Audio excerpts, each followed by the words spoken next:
Let's look at some introductory probability notes. First question says, in a family of 3 children, excluding multiple births, what is the sample space if birth order is considered? In other words, boy, boy, girl is different from boy, girl, boy. So my sample space here, and I will try to write this in some sort of order that makes sense. So I'll start with 3 boys, then 2 boys and a girl in all 3 orders, then a boy and 2 girls with the boy in the beginning, the middle, and the end, and then 3 girls. Now, if you look, that's one. These are all the same, and these are all the same. Now, I don't mean that they're the same because, of course, having a boy first is different than having a boy last, but they have the same number of boys and girls. So there are 1, 2, 3, 4, 5, 6, 7, 8 different things here, and that's because each kid can be a boy or a girl, the second kid boy or girl, the third kid boy or girl. That's 2 to the third, or 8 different things. So there's my sample space as written here. Now it says, what's the probability of having 2 girls and a boy in that order? Well, if boy and girl is equally likely, then the probability of girl, girl, boy is 1 out of those 8 cases. But if I consider 2 girls and a boy in any order, really what I mean is 2 girls and a boy, or a girl, a boy, and a girl, or a boy and a girl and a girl, and so that is 3/8 of a chance. For this next problem, I find it easier to work a table, and I'm actually going to add a couple other questions to the question list over there. So I'm going to make a table, a two-way table, because there's 2 things I asked of the people. I asked them if they were a Democrat or a Republican, and if they were a male or a female. You could, of course, set this up in a different way, but I'll do it this way, and maybe you want to copy that for consistency with your notes. We've surveyed 100 people, said 40 of them were Democrats. Half of those are women, so half of 40, that means there's 20 women. And I got 60 Republicans, and it says a fourth of those, or 25%, are women. That's 15. So that's 35, which means this has to be 65. This number must be 45, so that the column adds to 60, and this column must be 20. And check that row again. Yes, that works out. So I'm going to rewrite these questions in symbols. This says the probability of a Democrat. Well, 40 out of the 100 people are Democrats. Probability of a female is 35 out of 100. 35 of those people were women. Now, when it says the probability of a female and a Democrat, notice that I am only looking at one person. That one person is both a woman and a Democrat. So this is the probability I get a female and a Democrat. Well, the female Democrats are these people. So that's going to end up being 20, still out of the room of 100 people. Now, the next question is the same idea, even though it doesn't use the word and. A Republican male is the same as saying a Republican and a male. And again, this is only one person that I'm talking about who is both of these things. So the Republican males are these people, and so that's 45 out of 100. Now, if it's a Democrat or a male, then it looks like this. And so now it's not just the males. So there's the males highlighted, but it's also the Democrats. Those people that I've highlighted now are the Democrats or males. And you can see that's going to be 20 plus 20 plus 45. That's 85 out of 100. You could also subtract they're Republican women, so I know it's the complement of this cell. So 15, 100 minus 15 is 85. The probability of a Republican or a female. Republican or a female. So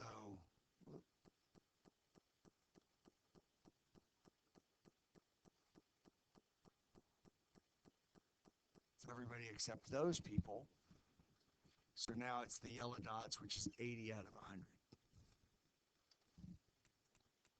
Okay, so I said I wanted to add a couple more. So here's the first one. So this is E, F, G. G. What's the probability of Democrat given female? The probability of Democrat given female. Okay, so first of all, I've got to focus my attention on the females. I'm only dealing with the females here. Come on.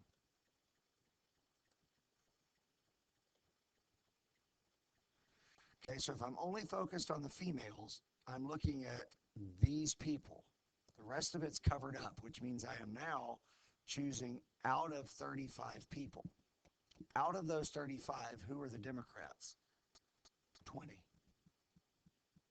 Now, this is a different question than saying, what's the probability of female given Democrat? Now I'm focused first on the Democrats, which are these people. So my denominator is 40. And among those Democrats, who are the females? 20 of them. It's a different question. So are Democrat and female independent? So my question is the probability of Democrat the same as the probability of Democrat given female? If they're independent, then telling you it's a female doesn't change the probability it's a Democrat. So what's the probability of a Democrat? Back from part A, I see it was 40 out of 100. So this is 40 over 100. What's the probability of Democrat given female? Well, that's 20 over 35 from what we did in part G. Those things are not equal, so no, emphatically, they are not independent.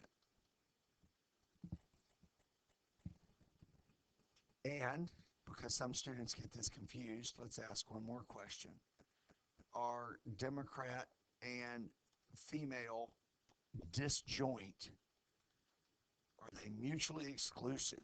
Are they disjoint? That means, is there anything that they have in common? Are they disjoint? Well, there are 20 people who are females and Democrats.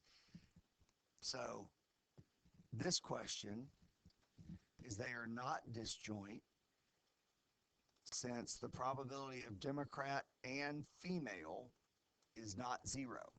If they were disjoint, the probability of that intersection would be 0.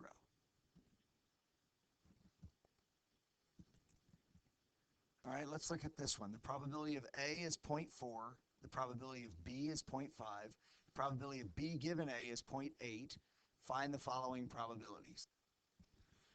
So I'm going to use the formulas on this one, and the formula that I'm going to use is the one that's got the conditional probability because of this right here.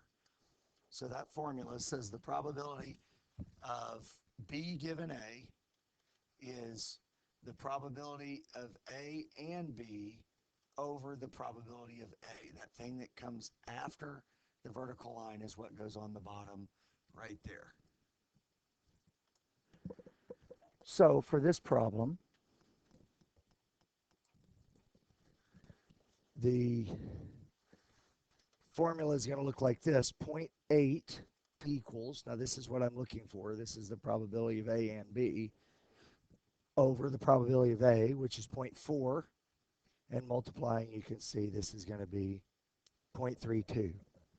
Now the probability of A or B is a different formula. This is the probability of A or B is the probability of A plus the probability of B minus their intersection, so we don't count them twice.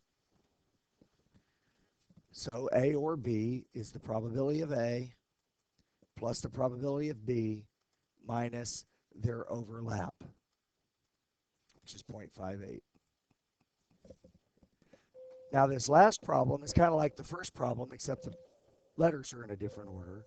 So this is going to be the probability of A and B over the probability of B, the thing that comes after that vertical line. So from part 1, the probability of A and B is 32. The probability of B is 50, and that's 64%. Now a couple of other additions to this are A and B disjoint. And then are A and B independent? Well, if they're disjoint, A and B would be 0. But A and B aren't 0, it's 32. No, because the probability of A and B is 0.32, not 0. If it was disjoint, A and B couldn't happen at the same time. That probability would be 0. Now, are they independent? Well, if they're independent, then the probability of A would be the same if I knew B happened. Are those the same? Probability of A was given as 40%. Probability of A given B is 64%. Those are not equal, so no, they are not independent.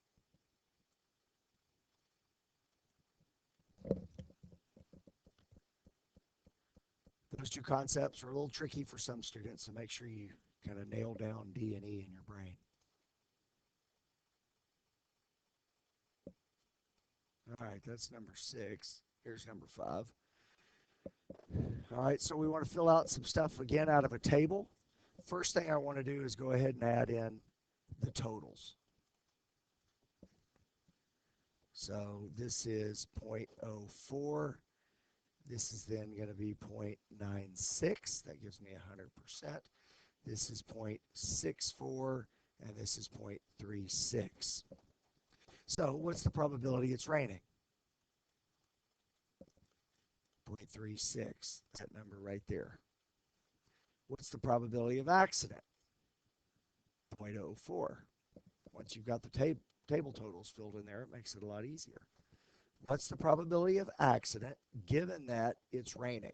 Okay, so again, I want to focus on the raining. I'm focusing on this.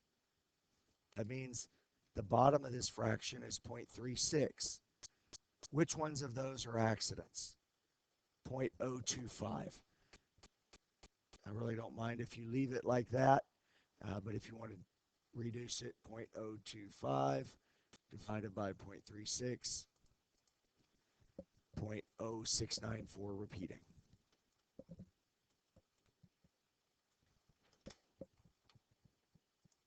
All right, so what's the probability of an accident if it's not raining, if it's raining complement? Well, then I'm going to look at this column. So the bottom of the fraction is 0.64, and the top of the fraction is 0.015.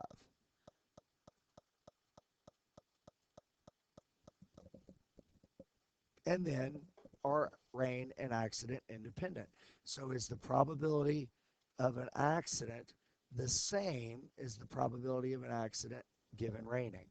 Now I could also do this. The probability of raining, is that the same as this? I could do that. Since I've already done this one here, and that is this part, that's why I chose to do it that way. What's the probability of an accident? 0.04. No, they are not independent.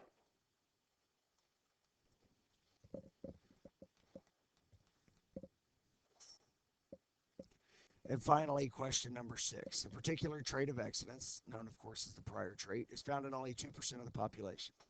I've developed a low-cost test for identifying the existence of a trait in a human, but the test makes some mistakes because it's low cost, of course. It gives a positive result 5% of the time when you don't have it, and it gives a negative result 0.3% of the time when you do have it. I recommend a probability tree to answer these questions. Okay, so let's make a probability tree. And let's start off. You've either got the trait, let me write it like this. You either have the trait or you don't have the trait. Now, people who have the trait take the test. Some are found positive, some are found negative. Hopefully they're found positive because they have it. On the other hand, the people who don't have the trait, hopefully they're negative because they don't have it. Sometimes the test makes a mistake. So pause the video for a second and fill in the numbers for this probability tree.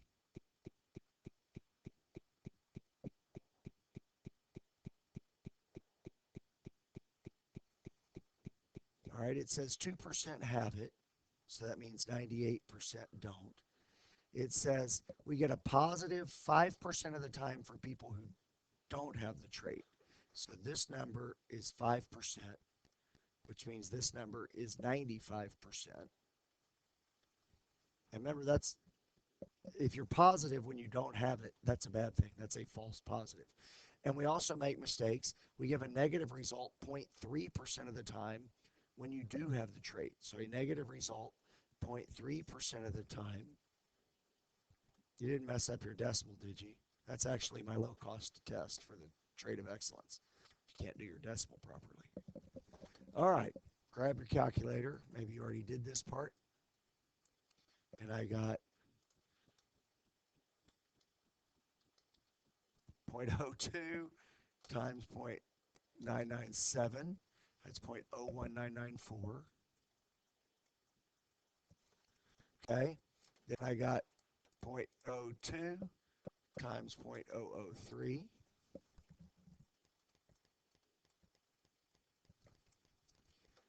Then I've got 0.98 times 0.05. And finally, 0.98 times 0.95. And again, as a quick aside, what's the sum of those two numbers?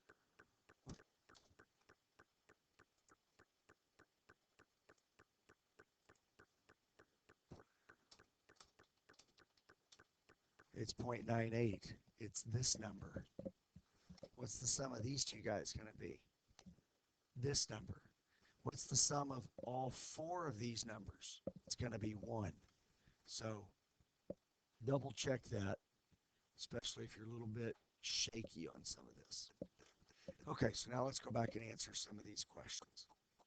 It says, what's the probability a randomly selected person has the trait?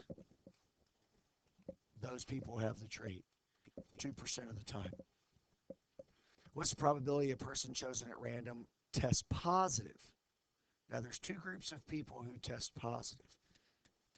These people test positive, and these people test positive. So what's the probability you test positive? It's 0.01994 plus 0.049. Just in case you don't have the trait of excellence, perhaps using your calculator is a good idea. 0.06894. Now, before I get to this third question, how good of a job do you think this test does? Well, if you have the trait, it does remarkably well. If you don't have the trait, it also does remarkably well. The test seems to be pretty good. So this last question says, what's the probability a person who tests positive doesn't have it? So again, who tests positive? These people test positive. That's what goes on the bottom. So my question is, what's the probability that you don't have it, given that you test positive? So on the bottom of this fraction is 0.01994 plus 0.049. which we just figured out was 0.06894. Now, of those people, who doesn't have it? The 0.049. So I'm going to use my calculator. So it's 0.049 divided by 0.06894, 71%.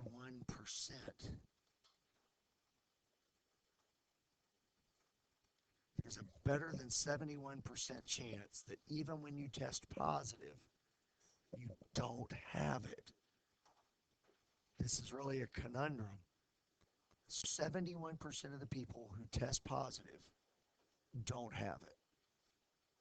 You need to ponder this for a little bit and see if you can figure out why that is. Good luck.